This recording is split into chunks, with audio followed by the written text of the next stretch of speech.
மதுரை மீனாட்சி அம்மன் பற்றி உங்களுக்கு தெரியுமா?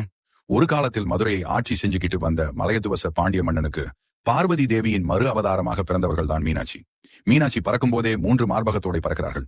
அவங்க தனக்கேற்ற கணவனை காணும் போது அந்த 3வது மார்பகம் மறைந்து விடும் என்பது கடவுளின் ஆசையாயிருக்கு.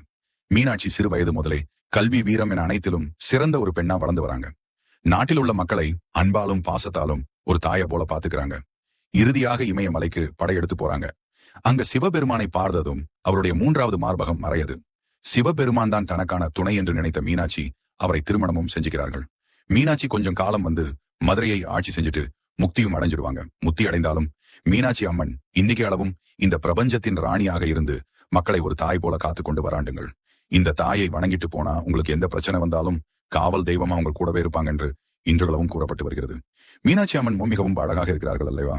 உங்களுக்கு மீனாட்சி அம்மன் பிடிக்கும் என்றால் கமெண்டில் மீனாட்சி என்று சொல்லுங்கள்.